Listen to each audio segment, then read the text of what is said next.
We'll welcome everyone to the Raymore City Council work session for Monday, October the 21st, 2024. We have a couple of items on the agenda this evening. The first one being a dissertation about the city's snow plan. So I'll turn it over to Mr. Fearborn. Thank you, sir, and I'm going to turn it over immediately to Mr. Salisbury and Mr. Paith. Thank you very much. I am going to pass out the manual that Justin and I and a couple others have worked on for quite some time. This manual has existed in, or policy, I guess we'll call it, or plan, has existed in lots of different forms over many years, and we decided to go through it, update it, revamp it, and try and put our own stamp on it. But before I get started, if anyone wants to take a look at the truck afterwards, inside out, whatever, if you haven't already, after the meeting, we'd be more than happy to do that, or we can go for a ride along sometime this winter, unless it doesn't snow, which is what I hope. But anyway, that works too. We can definitely do that. So this plan was pretty much created as a way to formalize our plan and kind of guide our staff and our operations as we, go through an event, and before the event, what we're going to do during the event, and then afterwards. Obviously, every storm is different, and so every storm will have a different plan, and we try to account for that through this. But these are some good guidelines that we can use both with city staff, you guys, and as our operators as well. So going to page 2, down towards the end of the safety and training section. Every year, Public Works holds an annual training on all the equipment, the operations, and what our plan is for the year. Snow rodeo, as we call it, was held last Wednesday. Everyone seemed to have a good time. We had an obstacle course and some different things, and it's pretty eye-opening for, at least for me. I've never plowed myself, so the trucks are large, and it is quite the operation. So moving forward into the personnel scheduling, when we deem that an event is going to require us to come in and actually plow, we'll go to 12-hour shifts, an A shift and a B shift, 24-hour operation, pretty standard. That's what we've done since I've been here anyway. So 7 a.m. to 7 p.m. and then 7 p.m. to 7 a.m. There's 9 drivers on each shift, and then the months alternate. So in December, you'll be on nights. In January, you're on days going forward. So that's kind of how we operate once we get into an event. One thing that we've kind of struggled with, in my opinion, is weather forecasting. We use lots of different sources. And so we talked to the emergency management director and kind of asked him, what should we use as our source of information, and tried to settle on one source so that we have consistent information. We decided to use the National Weather Service. They're not in it for money. They're not in it for clicks. They're in it to purvey information to the communities. So we will be working off of the National Weather Service, specifically their forecast discussion page, but also anything that our emergency management director, Tim, can provide us to give us a little bit of advanced information, or he can also get site-specific information. So we will be using that kind of as we make our plans for each event. We've also kind of created a team. We call it the Winter Weather Response Team. It'll be the team making up the decisions and making the plans for each specific event. It includes me, Justin, Ryan, and Tim, the emergency management director, and Melissa. So that'll be the group kind of that gets together before an event sometime, discusses what information we have, what do we think is going to happen, and creates a plan. And if I get nervous enough, I'm on it. And everybody also understands that if I get nervous enough, anything in this book can be amended by the city manager. Like I said, it's just a guideline. So moving forward to page 4 in the standard operating procedure, once we have had our meeting, we have an event, we go through the event. Now we're in like post-event. So one thing we always do is we get the equipment back in operating condition, make any repairs necessary so that we're ready for the next event. We're also going to have a post-event debrief with our same winter weather response team, talk about what went well, what did we miss on, how can we be better? And included in that, we're gonna try and do a report for you guys in the next Public Works monthly report and just say, whatever information we learned, what we did, what we didn't do, and how we can make our response better for the next time. So that's something we're gonna try and incorporate every month that we have an event, and hopefully we can get some good information out of that.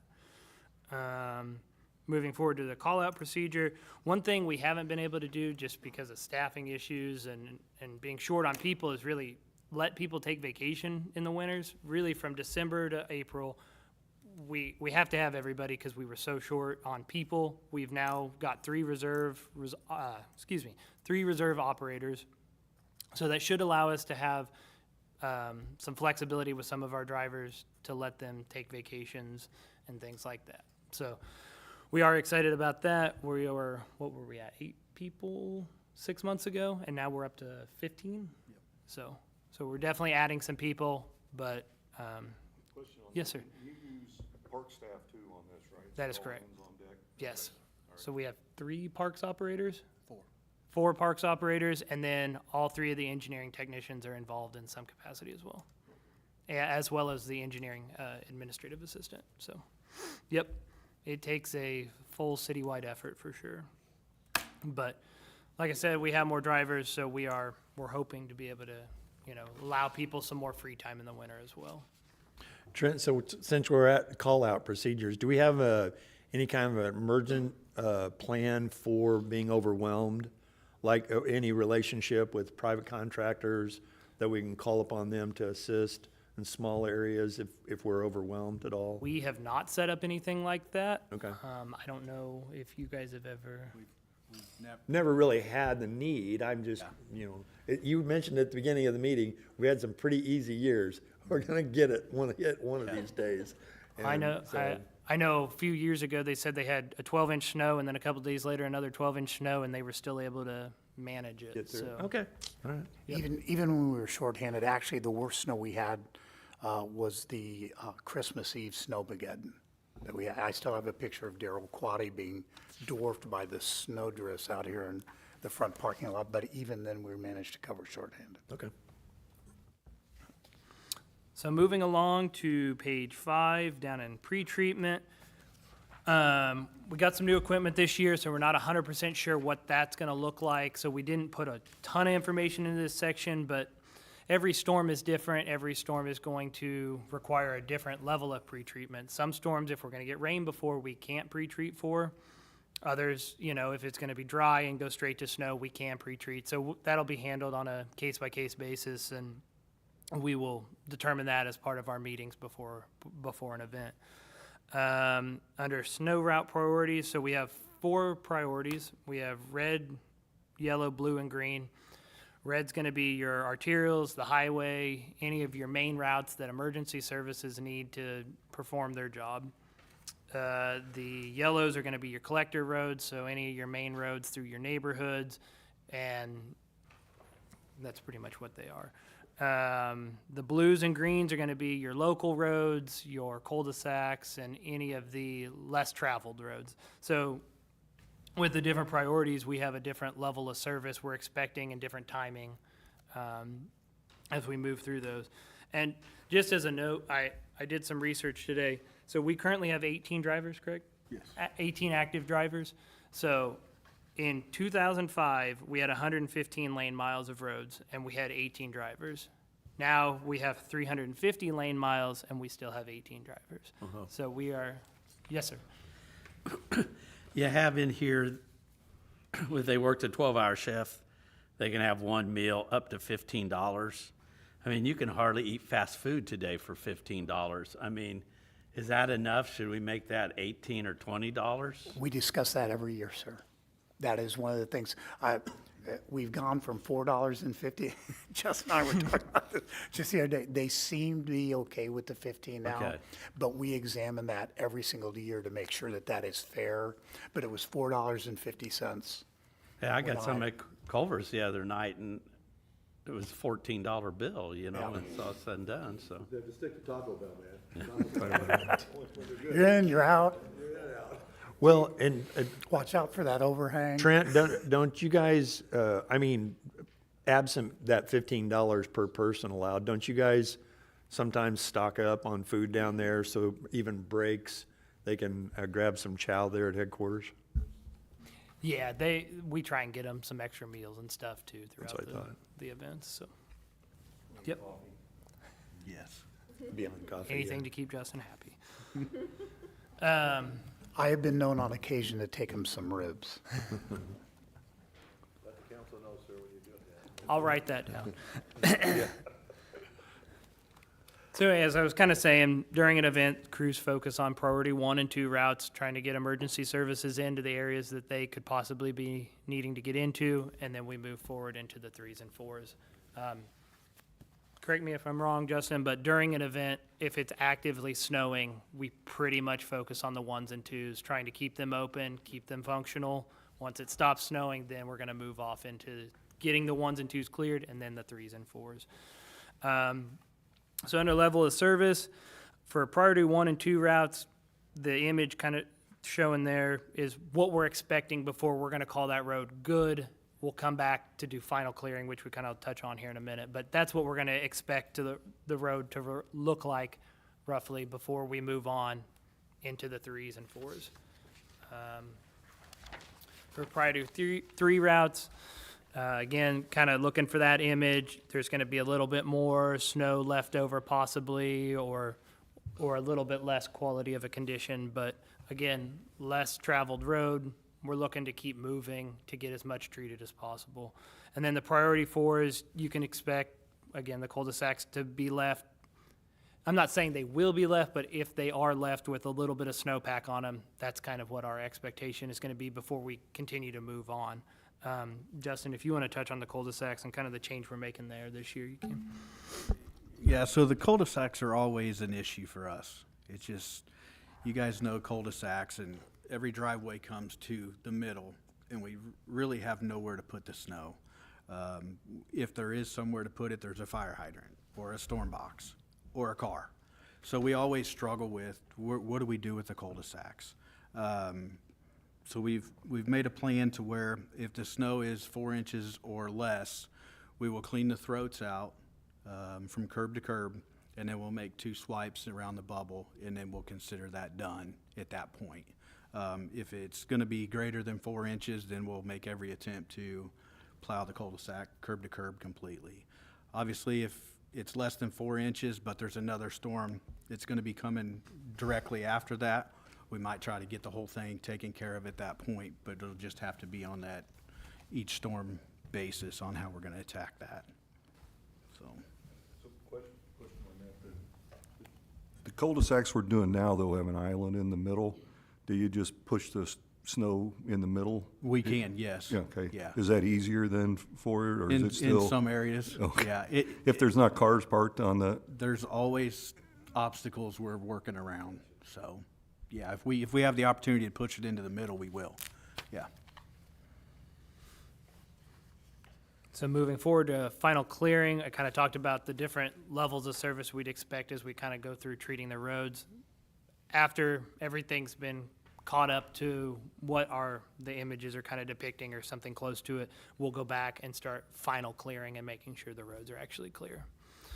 Snow desk will still be in operation this year, depending on the shift supervisor and if we feel it's going to be necessary, but residents are always able to contact the Raymore non-emergency line, and they can get in contact with us if there's slick spots or problem areas that need to be addressed. One thing we've kind of updated this year is an extreme cold policy. So when it gets really, really cold, meters will freeze or we'll get slick spots and things like that. And it used to just be the on-call person, which is just one person out, and we felt it was pretty unsafe. You just never know. Someone falls, gets hurt, So we updated it. 2 people will always be in working together in crews. We may have more if we're expecting more frozen meters, but they'll work in teams of 2 so that we always have somebody with each other for safety reasons. And that's really it from the plan. I included the schedule with all the people who will be plowing in the different zones, so you can find out who they are and bother them. And I included the maps as well, so you can take a look. So is it true now that I'm on the council, my mailbox won't get knocked down anymore? Justin? There is no guarantees, unfortunately. It's the joys. One, I get to be on the main street, so my street's the cleanest in town. But it also, it seems like about every year I got to replace the mailbox. So it's a trade-off. I got the best plowed street, but I have to get a mailbox.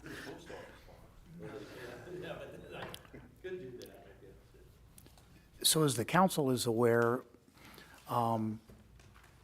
that we have very much had to focus our efforts the last few years on the type of event. Events are changing. We see a lot more ice events than plow events these days. So Trent, if you could, or Justin, if you could just kind of take us through the new procedures and the new equipment that's associated with that, and just kind of talk about that. Yeah, so, you know, we've, you guys have approved the anti-ice systems. So once we get those, that's going to be one of our go-to pieces of equipment to start off an event. That's going to be a pre-treatment. If we know it's going to be snow, no rain, we can use that first. That's a pre-treatment. That creates the buffer in between the road and the snow. That helps us, you know, when we do start getting melting, that buffer's there and it helps us get everything peeled up. We've got saddle tanks on our dump trucks, which basically we put salt brine in them. We can pre-wet the salt, which will help with melting as well. We can add calcium chloride to that, which will, if the temps get real low, that calcium chloride lets the working temperatures even get lower. And we're gonna have to play each event separately. I mean, we can't, unfortunately, there's not a written, this is how every event's gonna be, and we struggle with that every year, every event, on how we're gonna attack it, but we always have a plan and we have to adjust. I mean, if the temps drop and we didn't expect it, then we have to make those adjustments at that time. You guys do a good job. I think that's probably one of the comments I get during the season the most is how good you guys treat the streets, take care of them. People can get in and out of their neighborhoods. Very seldom do I get a complaint about snow removal, so That's you guys our do a goal. good job. That's our goal. You know, I've traveled around all day long, communities during the wintertime, and I mean, Raymore streets are head and shoulders above everybody else's streets. I mean, you always do an excellent job. That's why I don't mind losing a mailbox every now and then. It's only $40-50, no big deal, but you do a great job on the Well, on we the appreciate streets. that, and we plan to keep doing everything we can to keep the roads as safe as we can. Okay. Mr. Murdoch. Real quick, I wanted to add for the council, as a part of the meeting this morning, we did work hard with the communications department about trying to simplify the message for our residents about, what they can do to help us before events. So after that meeting, I talked with Ms. Garcia, and then I'll talk with Ms. Harmer as well, especially about moving cars when at all possible, if that's feasible for them to get them out of the streets to help our plow drivers. We're going to start some of those communications a little earlier than this year so that hopefully throughout the season, we'll get one or two of kind of the same topic throughout.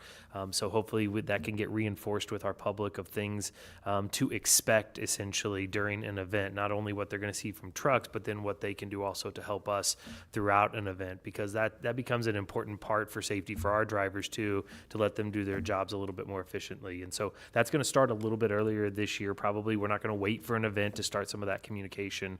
So you might see that coming through some of our social media channels, especially here pretty soon. And one of the things that I do think contributes to the clean street effect is there are a number of communities, and it shocks me, where the event doesn't begin until the snow or sleet stops. And they wait until that. We do not wait. We're out on the streets the second that we're seeing the precipitation come down. So that might be contributing to, when you're doing that driving around early on, we're a lot more visible out there in the pre-event for most of them. Mr. We've Baker? interrupted several times. We still have that technology where it shows like when they went down a road, the mapping and all that.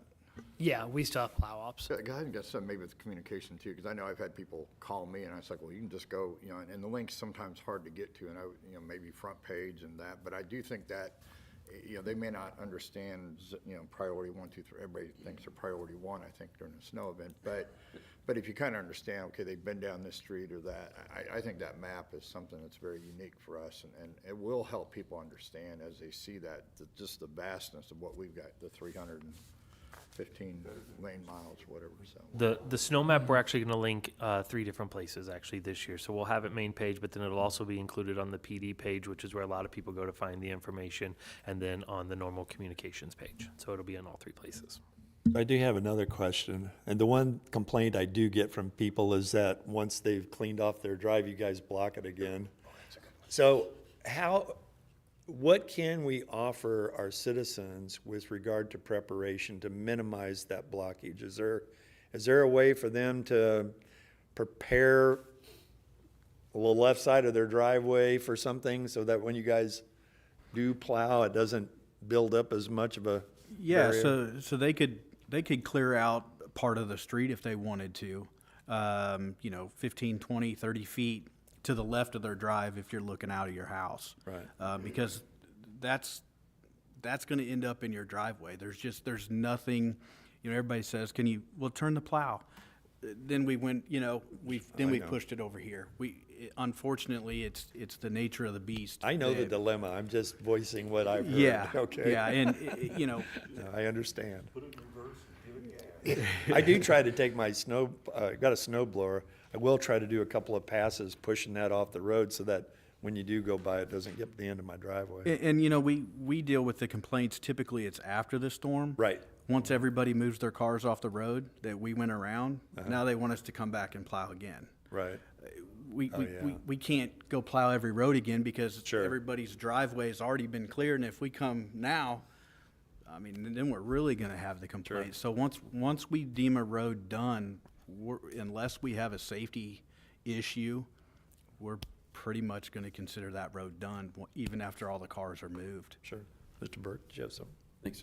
Yeah, that's honestly, that's what I always do. I always take about a car, the area of where a car would park on the road.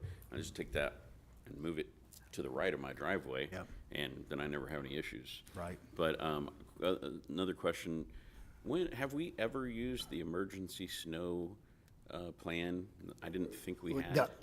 The mayor can declare it. We have never, I don't think if we did, it was on that Christmas Eve snow. Yeah. But that would have been the only one. 2016? Might have been, because I think it was my first year. Yeah. Justin is right, though, as far as going back and plowing on the cars. That people get really touchy about this one, and if you're plowing one neighbor's car snow and it blocks the other neighbor, you end up with street civil wars basically going on if you do something like that. The other thing we always want to remind everybody, especially the businesses in town, and maybe the driveway thing, we can communicate better with a little map. If you're clearing your driveway, plow's still gonna be coming down your street, here's how we would suggest, see the diagram as far as making sure you don't do anything. We tell people that, and we always remind them of it here, but maybe we could put that in our communications plan. The other one that I think we're gonna enhance this year in the communications plan, and it happens actually to the employees here at City Hall, is after the event, after we've plowed the street, whoever plows the old Raymore Urgent Care there and that other parking lot, they just push it out here onto Broadmoor. And first, that's against code, but second, it really makes for a nightmare when they're putting those kind of mounds out on a street that's already been plowed, which is especially difficult to get to anyway. So we've got some of them who are a lot better than others about making sure it's out of the street. Some of them just plow it down the street, so we need to do a better job there too. Okay. All right. Yeah, Tom? I know when we go estate sailing, we see a lot of people put signs, no parking, by order of the PD or something. I mean, they're not really, but they like to stick them out. We park there. But I think I'm gonna give me a few signs saying, no parking by order Mayor Turnbow, and I'm gonna stick them there, not, so nobody will park. Oh, Is I'm that sure. okay, Mayor? Yeah. Okay, thank you. Yeah, give it a try. See how that goes. Anybody have anything else before we move on? I would add that during the rodeo, Chief actually took first place. He got up in one of the trucks and I did everything I could, so I would not be tasked driving. That's, That's right. Yeah, thank you very much. Appreciate it. Very informative. Yeah. All right, so going on to item B is, we'll continue our discussion about the FY 24-25 budget. As you know, we've had, the public hearing has already been conducted, the first reading of the budget, but didn't know if there was any residual questions of staff at this time before we have our second reading coming up. There is none. Is there anything else to come before this? Okay. Well, then I think we're adjourned for the evening. Thank you very much.